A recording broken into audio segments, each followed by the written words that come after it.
जय हिंद दोस्तों, स्वागत है आपका हमारे इस प्लेटफॉर्म पर। आज मैं लेकर आया हूं आर्मी जीडी एग्जाम के अंदर आने वाले मैथ के मोस्ट इंपोर्टेंट 15 मिक्स क्वेश्चनों का एक पेपर जो आपके आने वाले आर्मी एग्जाम के अंदर आपकी बहुत मदद करेगा। तो अगर आप भी इंडियन आर्मी के एग्जाम की तैयारी करते हो तो ये पेपर आपके लिए बहुत इंपॉर्टेंट होने वाला है। अगर आप नए हमारे यूट्यूब चैनल पर, चैनल को सब्सक्राइब करना। अगर आपको वीडियो पसंद आए तो वीडियो को लाइक और एक शेयर जरूर करना। ठीक है, तो चलिए शुरू करते हैं। अपना पहला क्वेश्चन है कि 675 को किस छोटे से छोटी संख्या से गुणा किया जाए ताकि प्राप्त गुणनफल एक पूर्ण घन संख्या हो। ठीक है, इसने कहा कि जो नंबर हमें प्राप्त होगा वो एक पूर्ण घन संख्या होनी चाहिए। ठीक है, तो यहाँ पर अपने पास नंबर है 675। सबसे पहले इसके टुकड़े करो। ठीक है, तो यहाँ देखो 2 का भाग तो नहीं जाता है, 3 का जाता है। 3 दूना 6, 3 दूना 6 और 3 पंजो 15 और जा रहा है 3 का। 3 7 21, 1 बच गया, 3 पंजो 15। फिर 3 का जा रहा है 3 दूना 6, 3 पंजो 15 और 5 का 5 बार और 5 का 1 बार। ठीक है, तो यहाँ पर इसके फैक्टर आए अपने पास 3 इंटू 3 इंटू 3 इंटू 5 इंटू 5। ठीक है, अब देखो क्यूब नंबर अगर होता है कोई तो हमेशा उसमें 3 के जोड़े बनते हैं। तो यहाँ पर एक जोड़ा तो हमें बन गया और दूसरा जोड़ा ये नहीं बन रहा है, क्योंकि अगर यहाँ इसको अगर हम 5 से गुणा कर देंगे तो ये एक दूसरा जोड़ा भी बन जाएगा। तो यहाँ किससे गुणा किया हमने? 5 से। तो इस 675 को भी अगर हम 5 से गुणा करेंगे तो जो रिजल्ट मिलेगा वो एक पूर्ण घन होगा। तो ऑप्शन नंबर बी अपना राइट आंसर हो जाएगा। अगला क्वेश्चन अपना है 256 की घात 3/8 का मान क्या होगा। देखो अपने पास दे रखा है 256 की पावर 3/8। ठीक है, अब देखो ये 256 है, ये क्या होता है? 2 की घात 8। ठीक है, अगर हम इसके टुकड़े करेंगे तो इसमें 2 का भाग कितनी बार जाता रहेगा? 8 बार। तो इसको लिख सकते हैं 2 की घात 8 की घात 3/8। ठीक है, देखो यहाँ कोष्टक में गुणा कर सकते हैं। 8 से 8 कट गया, क्या बचा अपने पास? 2 की घात 3 और 2 का क्यूब क्या होता है?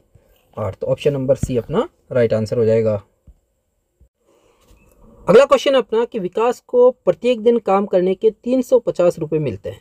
31 दिन के महीने में वे 9,800 रुपये कमाता है, तो बताओ उसने कितने दिन काम किया। ठीक है, देखो यहाँ पर एक दिन का अगर वो काम करेगा तो उसको मिलेगा 350 रुपये। ठीक है, और उसने कमाए कुल कितने? 9,800 रुपये। ठीक है, तो उसने कमाए 9,800 रुपये। तो बताओ उसने कितने दिन काम किया? एक्स वजर गुणा कर दो, तो एक्स बराबर हो जाएगा 9,800 बटा 350। ठीक है, 0 से 0 कट गया और ये 5 से कट रहा है। 5 7 35 और 5 एकम 5 बच गया अपने पास 4 5 9 45 बच गया 3 5 6 30। 196 में अगर हम 7 का भाग देते हैं तो 7 दूना 14 बच गया 5 7 8 56। तो उस महीने में उसने 28 दिन काम किया। ऑप्शन नंबर डी अपना राइट आंसर होगा। अगला क्वेश्चन अपना है कि 1:2:3:4 के अनुपात में 4 संख्या है और उनका योग 160 है, तो पहली और चौथी संख्याओं का योग क्या होगा। ठीक है, देखो 1 2 3 और 4। ठीक है, तो इसको x मान लेते हैं हम, जिनका योग करने पर यानी जोड़ने पर कितना आना चाहिए? 160। ठीक है, तो 1 और 2 3 और 3 6 और 4 10x बराबर 160 है। ठीक है, 10 गुणा में भाग में चला जाएगा तो x की वैल्यू कितनी आई? 16। ठीक है, अब देखो 16 को अगर हम सबसे गुणा करते हैं तो ये जाएगा 16 16 दूना 32 16 3 48 और 16 चौक 64। यानी वो जो नंबर है वो है 16 32 48 और 64। तो इसने पूछा है कि पहली और चौथी संख्या का योग क्या होगा। तो पहली है 16 और चौथी है 64, दोनों का योग कितना हो जाएगा? 80। ऑप्शन नंबर बी अपना राइट आंसर हो जाएगा। अगला क्वेश्चन अपना, एक रकम साधारण ब्याज में 2 वर्ष में 2240 रुपये हो जाता है और 5 वर्ष में 2600 रुपये हो जाती है, तो रकम कितनी है। ठीक है, देखो यहाँ पर 5 साल के अंदर वो कितनी हो गई? 2600 रुपये और 2 साल में कितनी हुई? वो 2240। ठीक है, तो रकम कितनी हमें पता करनी है। ठीक है, देखो ये हो जाती है, इसका मतलब ये जो दोनों रकम है वो मिश्र धन है। ठीक है, अब 5 साल में वो मिश्र धन है 2600 और 2 साल का मिश्र धन है 2240। तो यहाँ पर देखो 5 साल से 2 से 5 साल हो गए, मतलब 3 साल का जो ब्याज है वो कितना हुआ? तो अगर हम 2600 से अगर हम 2240 को माइनस करते हैं तो 360 रुपये उसका 3 साल का ब्याज हुआ। अब इसको हम 5 साल से भी कर सकते हैं और 2 साल से भी कर सकते हैं। ठीक है, अगर 5 साल से करना तो 5 साल का ब्याज निकाल लो और 2 साल से करना तो 2 साल का ब्याज निकाल लो, क्योंकि हमें 3 साल का ब्याज यहाँ पता है। अगर 3 साल का ब्याज, अब देखो इसको मैं करता हूँ 2 साल के ब्याज से। ठीक है, तो अगर 3 साल का ब्याज 360 रुपये है, 2 साल का ब्याज कितना होगा? एक्स वजर गुणा कर दो, तो एक्स बराबर हो जाएगा 2 इंटू 360 बटा 3। ठीक है, 3 का भाग 360 में 120 बार, 120 को 2 से गुणा किया तो 240 रुपये ये ब्याज हुआ 2 साल का। और 2 साल का मिश्र धन है 2240। तो अगर मिश्र धन में से ब्याज को घटा लेंगे यानी माइनस कर लेंगे इसमें से 240, तो मूलधन कितना आया? 2000 रुपये। ऑप्शन नंबर बी अपना करेक्ट आंसर हो जाएगा। ठीक है, इसी तरह अगर हम 5 साल का अगर ब्याज निकालते हैं तो 5 साल का ब्याज हो जाएगा 600 रुपये, और 600 को अगर इसमें से माइनस कर लेंगे तब भी मूलधन 2000 रुपये ही आएगा। ठीक है, और यहाँ से अब हम इसकी दर भी निकाल सकते हैं, क्योंकि मूलधन 2000 है, ठीक है, समय 5 वर्ष है और ब्याज 600 रुपये, तो इसकी दर भी निकाली जा सकती है यहाँ से। अगला क्वेश्चन अपना, ए, बी और सी मिलकर किसी कार्य को 30 मिनट में पूरा कर सकते हैं।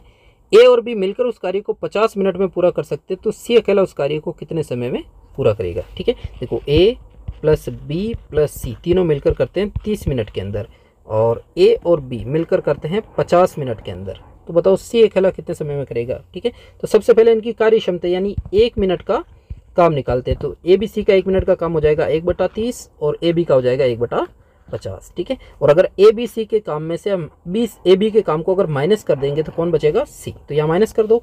माइनस करने के लिए एलसीएम लेते हैं, तो 30 और 50 का एलसीएम होता है 150। 30 का 150 में 5 बार, 5 को 1 से गुणा किया तो 5, 50 का 150 में 3 बार, 3 एकम 3, 5 में से 3 गया तो 2/150, उल्टा करेंगे तो 150/2, तो 75 मिनट के अंदर सी अकेला उस काम को फिनिश कर देगा। ऑप्शन नंबर बी अपना राइट आंसर हो जाएगा।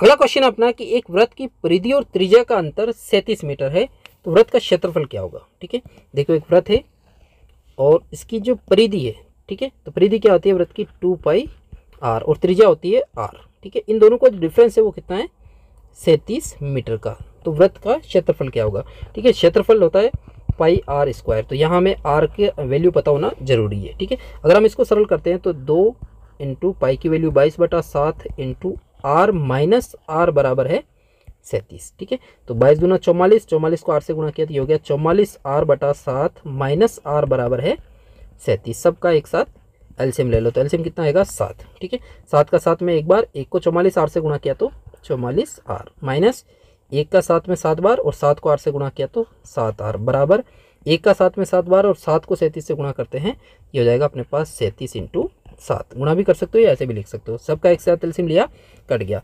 44r में से 7r गया तो 37r बराबर 37 × 7, ये 37 गुणा में भाग में चला जाएगा, 37 से 37 कट गया, रेडियस कितनी है इसकी 7। अब ये पूछ रहा है उसका क्षेत्रफल क्या होगा, तो क्षेत्रफल होता है πr², तो पाई की वैल्यू 22/7 और त्रिज्या है 7 × 7, 7 से 7 कट गया, 22 को 7 से गुणा किया तो 154 मीटर स्क्वायर उसका क्षेत्रफल होगा। ऑप्शन नंबर सी अपना राइट आंसर होगा। अगला क्वेश्चन अपना कि एक आयत की लंबाई चौड़ाई लंबाई की 4/5 गुणी है। ठीक है, और इसका क्षेत्रफल 180 वर्ग सेंटीमीटर, तो इसका परिमाप क्या होगा। ठीक है, देखो यहाँ पर इसने कहा कि जो चौड़ाई है वो लंबाई की 4/5 है, तो इसको अगर हम वर्ग से गुणा करते हैं तो ये हो जाएगा 5 चौड़ाई बराबर 4 लंबाई। ठीक है, तो लंबाई और चौड़ाई का जो अनुपात है वो क्या हो जाएगा 4:5। ठीक है, मतलब लंबाई है इसकी 4 और चौड़ाई है 5। ठीक है, अब इसने कहा कि इसका क्षेत्रफल 180 है, तो इसको 4x मान लो, इसको 5x मान लो। ठीक है, और क्षेत्रफल होता है लंबाई × चौड़ाई। ठीक है, तो लंबाई है 4x, चौड़ाई है 5x बराबर 180। 4x को 5x से गुणा किया तो ये हो जाएगा 20x² बराबर 180। ये 20 गुणा में कहाँ चला जाएगा भाग में, 0 से 0 कट गया और 18 में 2 का भाग जाता है 9 बार। x² बराबर 9 है, स्क्वायर हटाएंगे रूट लग जाएगा, तो x की वैल्यू कितनी आई 3। 3 को दोनों से गुणा कर दो तो 3 चौक 12 और 3 5 15, तो उसकी लंबाई हो गई 12 और चौड़ाई हो गई 15। तो ये पूछ रहा है उसका परिमाप क्या होगा, तो परिमाप क्या होता है 2 कोष्टक लंबाई प्लस चौड़ाई। ठीक है, तो 2 कोष्टक लंबाई है 12 और चौड़ाई है 15। ठीक है, 12 और 15 27 × 2, 27 दूना क्या होता है 54 सेंटीमीटर उसकी परिमाप या परिधि होगी। ऑप्शन नंबर डी अपना राइट आंसर होगा। अगला क्वेश्चन अपना है कि 7 से 1/2% को भिन्न के रूप में व्यक्त कीजिए। ठीक है, देखो अपने पास दे रखा है 7 से 1/2%, तो ये मिश्र भिन्न है, पहले इसको सरल करते हैं, तो 7 दूना 14 और 1 15/2%। ठीक है, मिश्र भिन्न को सरल किया है, प्रतिशत अभी भी है, और ये प्रतिशत हटाएंगे तो आधार कितना आता है 100, और 2 ऑलरेडी है तो 100 को 2 से गुणा किया तो ये हो जाएगा 15/200। अब जो कट रहा है उसको काट दो, 5 से कट रहा है, 5 या 15, 5 चौक 20, 0 का 0, तो इसकी भिन्न क्या हो जाएगी 3/40। ऑप्शन नंबर सी अपना राइट आंसर हो जाएगा। ठीक है, अब आप मेरे को कमेंट में बताएंगे कि 36% की भिन्न क्या होगी।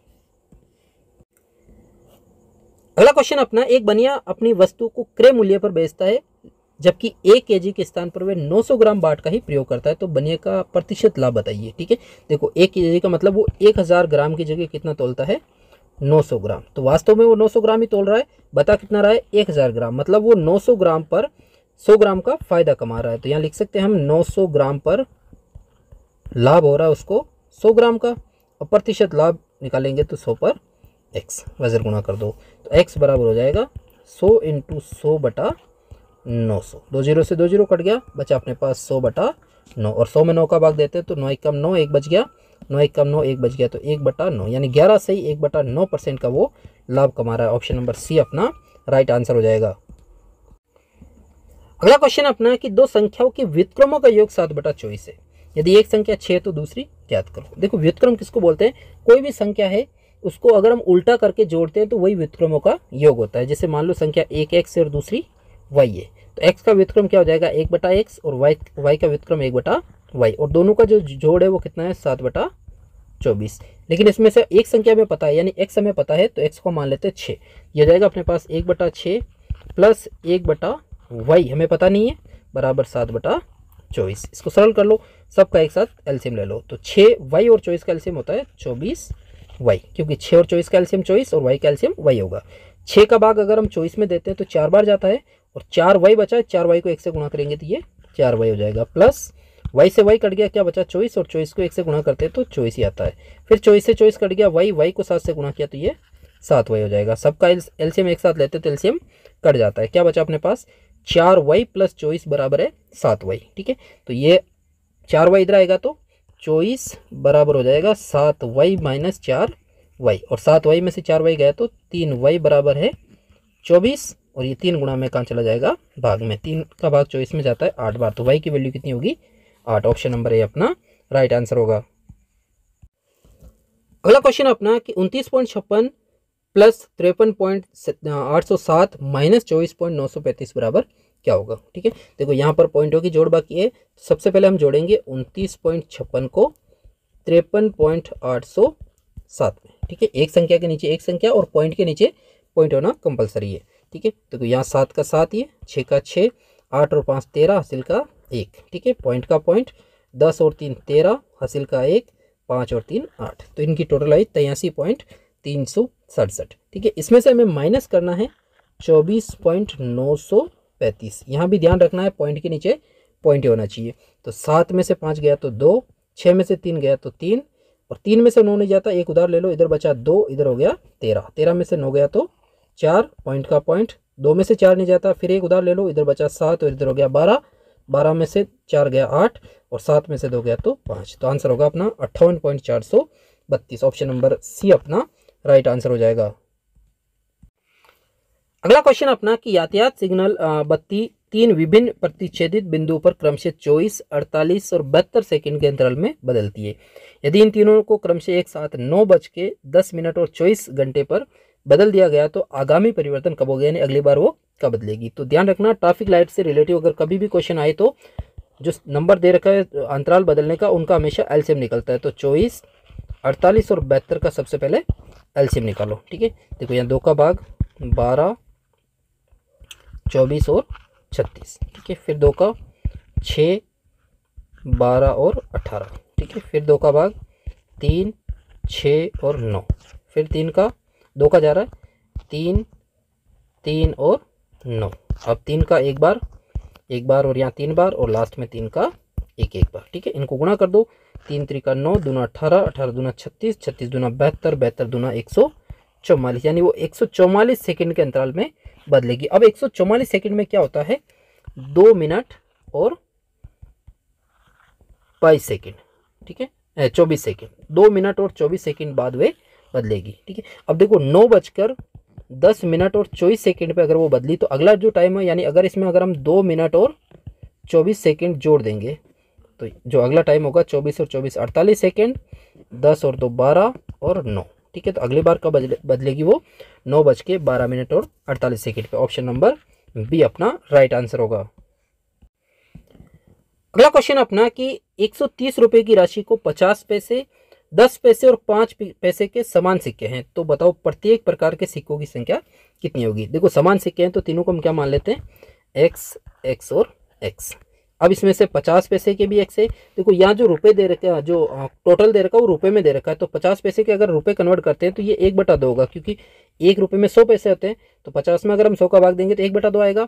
इसी तरह 10 पैसे में 1/10 होगा, क्योंकि 10/100 1/10 होता है, और 5 पैसे का मतलब 5/100, जो क्या होता है 1/20। तो इसको लिखेंगे 1/20, और तीनों को जोड़ते हैं तो कितना आना चाहिए 130 रुपये। ठीक है, अब इसको सरल कर लो।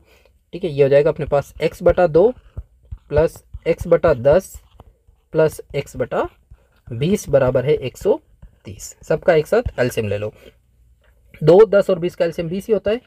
2 का 20 में 10 बार, 10 को 1 से गुणा किया तो 10x, प्लस 10 का 20 में 2 बार, 2 को 1 से गुणा किया तो 2x, और 20 का 20 में 1 बार, 1 को 1 से गुणा किया तो x बराबर 1 का 20 में 20 बार, और 20 को अगर हम 130 से गुणा करेंगे ये आएगा अपने पास 2600। सबका एक साथ एलसीएम लिया, कट गया। 10 और 2 12 और 1 13, x बराबर है 2600। ये 13 गुणा में कहाँ चला जाएगा भाग में, 13 दूना 26, 2 0 का 2 0। तो प्रत्येक प्रकार के सिक्कों की संख्या कितनी होगी 200, यानी 50 पैसे के भी 200 है, और 10 पैसे के भी 200 है, और 5 पैसे के भी 200 है। अगर कुल सिक्कों की संख्या पूछता तो कुल सिक्के हो जाते 600, लेकिन यहाँ पर प्रत्येक प्रकार के सिक्के पूछे तो 200। ऑप्शन नंबर ए अपना राइट आंसर होगा। अगला क्वेश्चन अपना और लास्ट क्वेश्चन आज का, कि यदि x² माइनस 6 के x प्लस 5 बराबर 0 का एक मूल 5 है तो k का मान क्या होगा। ठीक है, देखो यहाँ पर हमें k की वैल्यू पता करनी है। एक मूल क्या होता है x की वैल्यू, और एक x की वैल्यू क्या है 5। तो यहाँ पर x का मान हमें पता चल गया कितना है 5। तो ये हो जाएगा अपने पास x² माइनस 6 के x प्लस 5 बराबर 0 है, तो जहाँ भी x दिख रहा हुआ 5 लिख दो। तो ये हो जाएगा अपने पास 5 का स्क्वायर माइनस 6 के इंटू 5 प्लस 5 बराबर है 0। ठीक है, 5 का स्क्वायर 25 माइनस 6 को 5 से गुणा किया तो 30 के प्लस 5 बराबर है 0। ठीक है, 25 प्लस का और 5 प्लस का दोनों जुड़ जाएंगे, ये हो जाएगा 30 माइनस 30 के बराबर 0। ये प्लस का 30 इधर आएगा तो माइनस का 30 के बराबर माइनस का 30 हो जाएगा। माइनस माइनस कैंसिल हो गया, 30 गुणा में कहाँ चला जाएगा भाग में, और 30 का भाग 30 में एक बार जाता है, यानी k की वैल्यू कितनी आ रही है 1। ऑप्शन नंबर सी अपना राइट आंसर हो जाएगा। तो आज के वीडियो में इतना ही। अगर आपको वीडियो पसंद आए तो वीडियो को लाइक करना, नए हो चैनल पे चैनल को सब्सक्राइब करना। मिलते हैं किसी एक और नई वीडियो में, तब तक अपना ख्याल रखिए, तैयारी कीजिए, दलालों से दूर रहिए, मेहनत कीजिए, आपकी मेहनत का फल आपको जरूर मिलेगा। जय हिंद, जय भारत।